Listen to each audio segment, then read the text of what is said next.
नमस्कार। आपका अखबार के संग में आपका स्वागत है। मैं हूं प्रदीप सिंह। बिहार विधानसभा का चुनाव कैसे चला, चुनाव प्रचार कैसे हुआ, फिर उसके बाद नतीजा आया। नतीजा क्या आया ये हम सब लोगों ने देख लिया। बहुत स्पष्ट रूप से जनादेश में कोई इफ बट कोई शंका की गुंजाइश नहीं है।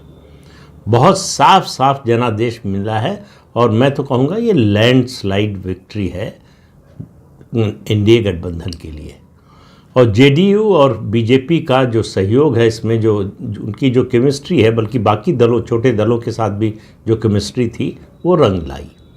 मैंने पहले भी एक वीडियो में कहा था कि केमिस्ट्री और अर्थमेटिक दो चीज़ों का बड़ा महत्व होता है चुनाव में, लेकिन अर्थमेटिक तब तक काम नहीं करती जब तक केमिस्ट्री ना हो।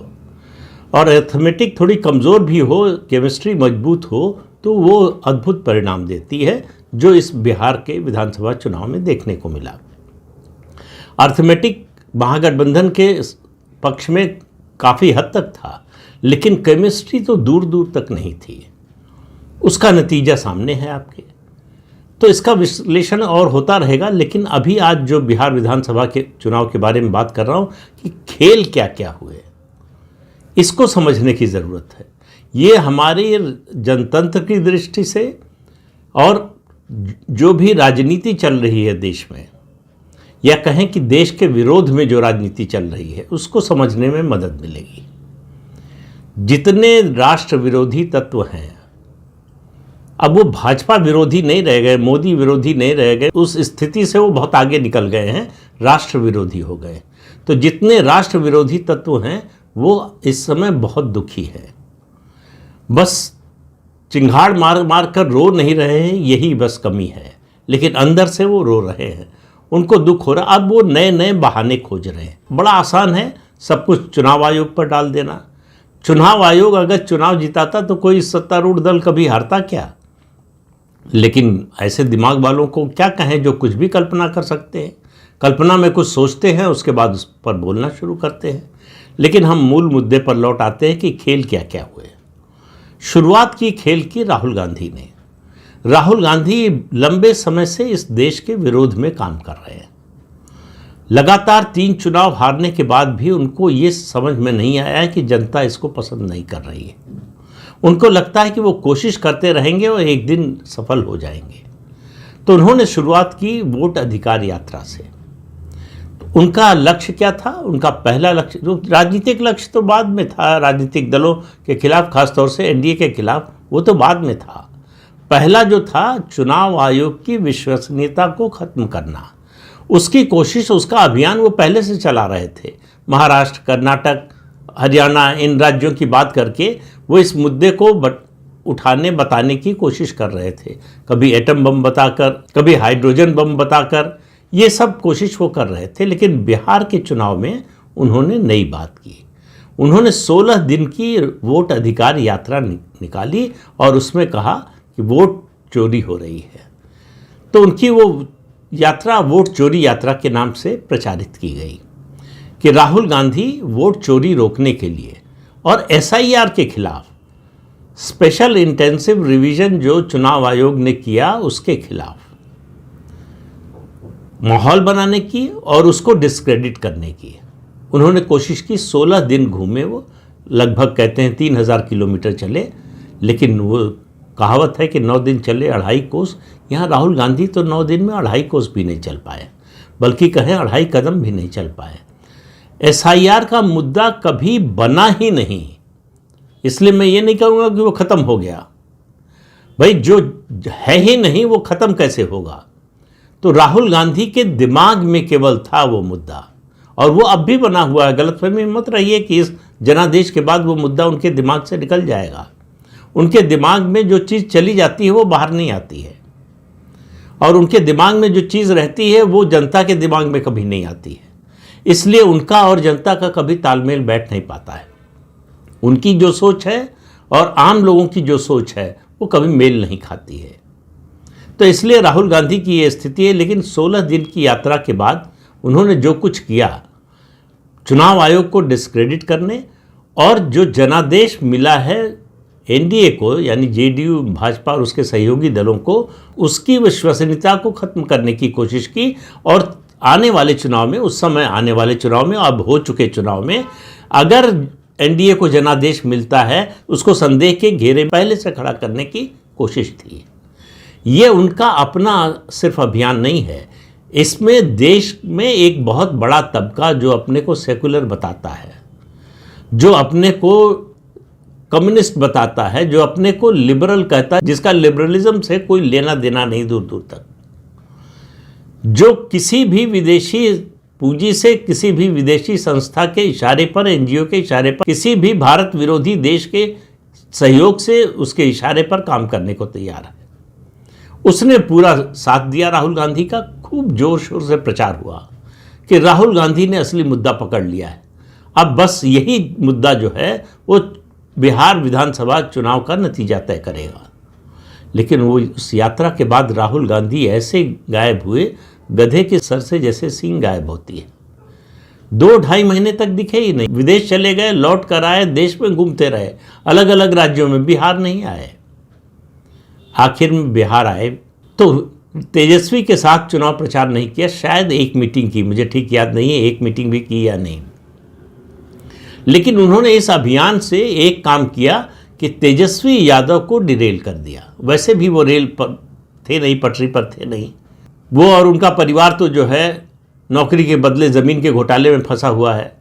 अब कब जेल जाएगा पता नहीं। 4 दिसंबर को सुनवाई है उस मामले की, तो चार्जेस फ्रेम होंगे 4 दिसंबर को। तो राहुल गांधी ने पूरी कोशिश की कि बिहार चुनाव की पूरी प्रक्रिया ही संदिग्ध बन जाए। उसमें वो सफल नहीं हुए, क्योंकि बिहार का मतदाता, और मैं कहता हूँ इस देश के हर राज्य का मतदाता, कांग्रेस पार्टी और राहुल गांधी से ज़्यादा समझदार है। उसमें जो कॉमन सेंस है वो बहुत ज़्यादा है इन लोगों से। तो उसको समझ में आता है कि कौन किस नीयत से क्या कर रहा है, और जिसकी नीयत पर उसको शक हो उसका साथ वो नहीं देता है।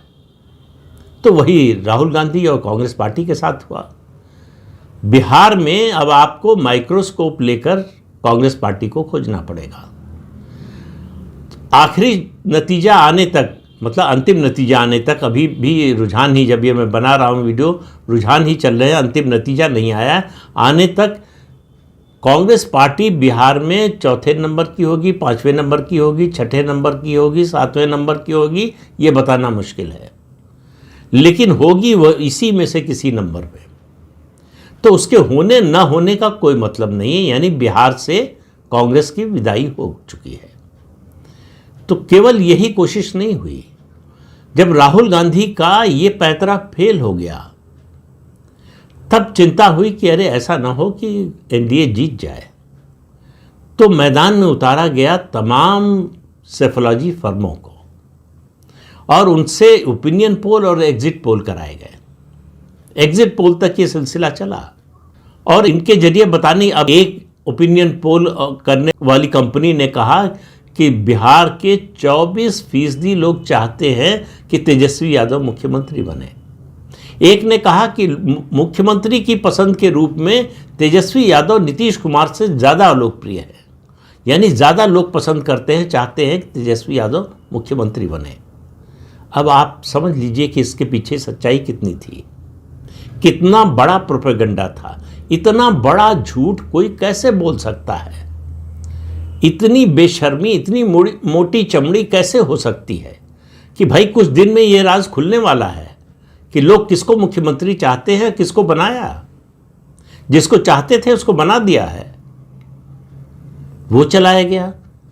फिर जो पिछले 6 महीने से, 8 महीने से, और पहले भी करते रहे, लेकिन इस चुनाव के लिए जाति जाति चिल्ला रहे थे कि इतने % इस जाति का इसके साथ, इतने % उसके साथ, और उसमें दिखाने की कोशिश कर रहे थे महागठबंधन तो बहुत आगे है। महागठबंधन तो 31%, 32% से शुरू करता है, तो एनडीए कहाँ मुकाबले में टिकेगा? और इतना सा इसमें से ये आ जाए, इतना इसमें से ये आ जाए, तो जो है महागठबंधन जो है बहुत बड़ी जीत की ओर बढ़ रहा है। और तेजस्वी यादव को प्रोजेक्ट कर, किसी तरह से तेजस्वी यादव नीतीश कुमार से बड़े कद के दिखाई दे, इसकी पूरी कोशिश की गई। और तेजस्वी यादव के रणनीतिकारों ने जो समझाया, मतलब उनकी बुद्धि पर तरस आता है।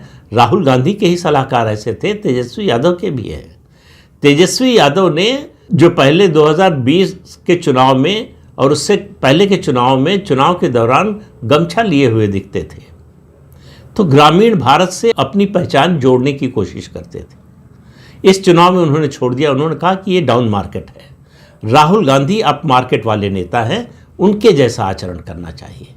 उन्होंने ये नहीं देखा कि राहुल गांधी को इससे मिला क्या, कांग्रेस पार्टी को क्या मिला, तो वो टी शर्ट पहनने लगे, तो अलग अलग दिन अलग अलग रंग की। तो एक महान राजनीतिक विश्लेषक और पत्रकार हुए हैं जो भारत विरोध के लिए जाने जाते हैं, जो भारत विरोध के लिए जॉर्ज सोरोस के पैसे पर भी काम करने को तैयार है। वो सज्जन बताने लगे कि हर दिन जो टी शर्ट का रंग अलग होता है वो एक नया संदेश है, वो हर रंग के जरिए एक नया संदेश देते हैं। और टी शर्ट पहनने पर तेजस्वी यादव के ऐसी प्रशंसा होने लगी जैसे उन्होंने कोई बहुत बड़ी जो है वैज्ञानिक खोज कर ली हो या सामाजिक खोज कर ली हो। तो इस तरह से तेजस्वी यादव को खड़ा करने की कोशिश की गई नीतीश कुमार के सामने। और नीतीश कुमार ही क्यों, कोशिश की गई कि प्रधानमंत्री के सामने, कि प्रधानमंत्री का कद छोटा हो जाए, नीतीश कुमार का तो बौना हो जाए और तेजस्वी यादव का कद जो है वो बहुत बड़ा नजर आने लगे। कि पूरा बिहार चाहता है कि किसी तरह से तेजस्वी यादव मुख्यमंत्री बन जाए और पूरा बिहार बेचैन है, बेकरार है तेजस्वी यादव को मुख्यमंत्री बनाने के लिए। अब आखिर आते आते वो नेता प्रतिपक्ष भी रहेंगे कि नहीं ये पता नहीं है। तो ये कोशिश की गई। फिर जो लोग जाति जाति चिल्ला रहे थे उनको अचानक वर्ग की याद आ गई। एक सज्जन हैं, बड़े सेफोलॉजिस्ट माने जाते हैं, नतीजा अगर उनके अनुमान के मुताबिक आए तो डांस वांस भी करते हैं टीवी स्टूडियो में। उन्होंने कहा कि 24 से 29 वर्ष का जो युवा वर्ग है वो पूरी तरह से तेजस्वी के साथ है और वही महागठबंधन को जिताएगा। सबसे बड़ा फैक्टर है। तो जाति जाति करते करते, कास्ट की बात करते करते क्लास पर आ गए। अब उनसे कोई पूछे कि भाई ये 24 से 29 साल का जो युवा है जो तेजस्वी को चाहता है, उसने क्या जाति छोड़ दी है या जाति के आधार पर सोचना छोड़ दिया है या जाति के आधार पर राजनीति छोड़ दी है या जाति के आधार पर वोट देना छोड़ दिया है? क्योंकि आप तो कहते हैं कि बिहार का मतदाता केवल जाति देखता है वोट देने के लिए और कुछ देखता ही नहीं है। और अचानक आप ये बात करने लगे कि ये युवा वर्ग जो है वो तेजस्वी यादव के साथ है। इसमें आपने कहीं गिनती नहीं बताई कि किस जाति का कितना % युवा तेजस्वी के साथ है। तो जाहिर है कि ये सर्वे एग्जिट पोल दरअसल राष्ट्रीय जनता दल के दफ्तर में किए जा रहे थे या उनके दफ्तर से मिल रहे थे किए कराए। दूसरा, एक व्यक्ति को खड़ा करने की, एक पार्टी को खड़ा करने की कोशिश की गई, प्रशांत किशोर। प्रशांत किशोर ने बड़ा नाम कमाया है राजनीतिक रणनीतिकार के रूप में, चुनावी रणनीतिकार के रूप में। और चुनाव की रणनीति बनाना और चुनाव लड़ना प्रशांत किशोर को समझ में आ गया होगा कि ये दो अलग अलग विधाएं हैं और चुनाव लड़ने की विधा में वो पूरी तरह से फिसड्डी है। तो प्रशांत किशोर की छवि बड़ी करने की शुरू से कोशिश की गई कि उनकी जन स्वराज पार्टी को 8% वोट मिलेगा, 10%, कुछ लोग 12 और 14% तक चले गए, इतना वोट मिलेगा, इसका इतना वोट काट लेंगे, उसका उतना वोट काट लेंगे, बीजेपी का सवर्ण वोट ले जाएंगे, जेडीयू का अति पिछड़ा वोट ले जाएंगे। ये सब गणित बिठाकर बताने की कोशिश हुई कि प्रशांत किशोर, एक पत्रकार ने, बहुत वरिष्ठ पत्रकार हैं, उन्होंने तो अपने कॉलम में लिख दिया कि बिहार चुनाव का एक्स फैक्टर प्रशांत किशोर है। प्रशांत किशोर कोई फैक्टर इस चुनाव में थे ही नहीं, न शुरू से, न बीच में, न आखिर में। लेकिन उनको एक्स फैक्टर कह के प्रचारित किया जाता रहा क्योंकि प्रशांत किशोर के पास प्रचार पर खर्च करने के लिए बहुत पैसा था। जमीन पर काम करने के लिए कुछ रहा हो या नहीं, लेकिन प्रचार पर खर्च करने के लिए बहुत पैसा था। तो आपको दिखाई दिया होगा कि चुनाव प्रचार के समय, जब से चुनाव की घोषणा हुई, बल्कि घोषणा से भी काफ़ी पहले से, जब से ये पार्टी मैदान में आई, पार्टी की घोषणा की उन्होंने और घूमना शुरू किया बिहार में, तब से उनकी छवि बनाई गई कि वो बहुत बड़े मसीहा बनकर आए हैं, बिहार को बदलने आए हैं, बिहार की राजनीति को बदलने आए हैं, बिहार का समाज बदलने आए हैं। तो वो एक नई उम्मीद की किरण लेकर आए हैं। कुछ लोग उनकी तुलना आम आदमी पार्टी के अरविंद केजरीवाल से करने लगे। तो अरविंद केजरीवाल को तो एक्सपोज होने में 8-10 साल लग गए, इनको तो उतने महीने भी नहीं लगे, उससे पहले ही एक्सपोज हो गए। जैसे ही चुनाव मैदान छोड़कर भागे, एक्सपोज हो गए कि इनमें कुछ दम है नहीं। ये हवा से भरा हुआ, गैस से भरा हुआ गुब्बारा था जिसकी गैस निकल गई है, और गैस से भरे हुए गुब्बारे की अगर गैस निकल जाए तो ज़मीन पर धड़ाम से गिरता है, फिर वो किसी काम का नहीं रहता। प्रशांत किशोर का वही हाल हुआ है। तो प्रशांत किशोर को खड़ा किया गया, राहुल गांधी को खड़ा किया गया, उनका अभियान चलवाया गया, फिर तेजस्वी यादव का अभियान चलाया गया। काउंटिंग के दिन मीडिया से तेजस्वी यादव बोल रहे हैं कि मैं लालू जी का बेटा हूं, मैं ही मुख्यमंत्री बनूंगा, कोई कंफ्यूजन नहीं होना चाहिए। तो अहंकार की अट्टालिका पर खड़ा होकर अगर कोई नेता बोलेगा तो उसका वही हश्र होगा जो राहुल गांधी और तेजस्वी यादव का इस चुनाव में हुआ है। मतलब वो जमीन से इतने कट चुके थे कि उनको मालूम ही नहीं कि क्या होने वाला है।